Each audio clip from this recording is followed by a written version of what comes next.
बड़ा मशहूर वाकया और पूरी दुनिया में मशहूर हुआ। वाकया इतना मुहय्यरुल अकूल है। सऊदीया रियाज की हाई कोर्ट के अंदर केस चला, अखबार ने सुर्खियां लगाई। केस क्या है? कोई जायदाद का झगड़ा, कोई माल का तनाजा है? नहीं, केस ये है, एक 80-90 साल का बूढ़ा और एक 60-70 साल का बूढ़ा है, बूढ़े हैं दोनों, अदालत में केस लगा हुआ है। केस भी अजीबो गरीब नोयत का। केस ये है, 70-80 साल का जो बंदा है उसके पास उसकी 110 साल की वालिदा मौजूद है। छोटे बेटे ने मुकदमा किया हुआ हाई कोर्ट के अंदर, नीचे से आते आते हाई कोर्ट में आ गया है। ये सारी जिंदगी इसने वालिदा की खिदमत की है, ये बूढ़ा हो गया है, अब वालिदा की खिदमत सही तरह नहीं कर सकता। मैं केस करता हूं, 70 साल उस छोटे भाई की भी उम्र है कि वालिदा मेरे हवाले कर दी जाए।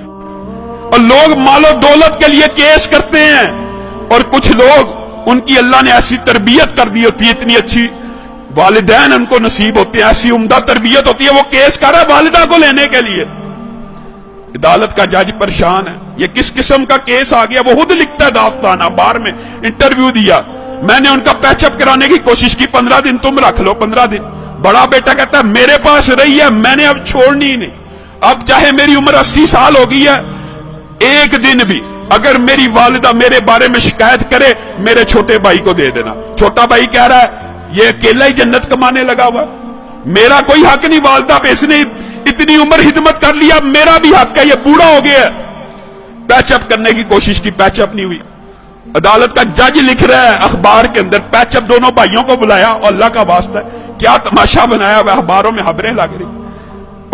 एक भाई मान जाए, सरेंडर कर लो, 15-15 दिन। कोई भाई मानने पर तैयार नहीं, कहा वालिदा से पूछ लेते। जज ने आखिरी हल ये निकाला, वालिदा से पूछते कि जिसके पास वालिदा रहना चाहती है उसके सुपुर्द कर दूंगा। वालिदा को बुलाया गया, व्हील चेयर पे आई, कहते हैं 30 किलो उसका वजन होगा, कमजोर सी। जज ने पूछा ये तेरे बेटे तूने कैसी तरबियत की है, तेरे लिए झगड़े हैं, मेरे पास तो मालो दौलत के केस आते हैं, जायदाद के केस आते हैं, प्रॉपर्टी के केस आते हैं, तू इन दोनों में से किसके पास रहना चाहती है? वालिदा उस उम्र में रो रही है, अल्लाह की कसम मुझे दोनों प्यारे हैं, मैं दोनों में किसी के साथ फर्क नहीं कर सकती, आप जज हैं, मैंने आपको इख्तियार दिया, जिसके साथ रहने का हुक्म देंगे मैं रहूंगी, मैं दोनों में से एक का इंतखाब करके अपने किसी बेटे का दिल नहीं तोड़ना चाहती।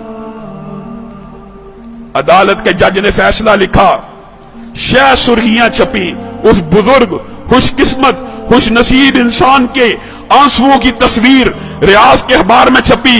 अदालत के जज ने फैसला लिखा, इस बुजुर्ग ने 40 बरस अपनी वालिदा की खिदमत कर ली है, अब छोटे भाई का भी हक बनता है, ये बूढ़ा हो चुका है, 80 साल इसकी उम्र हो चुकी है, खुद कमजोर हो चुका है, ये सही तरह अपनी वालिदा की खिदमत नहीं कर सकेगा, मैं छोटे भाई को वालिदा का जो सारी की सारी जिम्मेदारी है सुपुर्द करता हूं। जब ये फैसला हुआ, वो बूढ़ा ज़ारो कितार रोना शुरू हो गया, उसकी तस्वीरें अखबार में छपी, वो कहता है हाय अफसोस, मेरे बुढ़ापे ने मुझे वालिदा से महरूम कर दिया। लोगों, ये तरबियत है, ये अंदाज है कि 80 साल का बूढ़ा ज़ारो कितार वालिदा के छिन्ने पे रो रहा है कि मेरी जन्नत मुझसे दूर कर दी गई है। हमारा मुआशरा कितना बदनसीब है, बदबख्त है, बूढ़े वालिदैन की खिदमत करना तो दूर की बात, उनको ओल्ड होम में भेज देता है, ओल्ड हाउसेस में भेज देता है। ये ओल्ड होम, ओल्ड हाउसेस में भेजना इस्लाम का कल्चर नहीं है।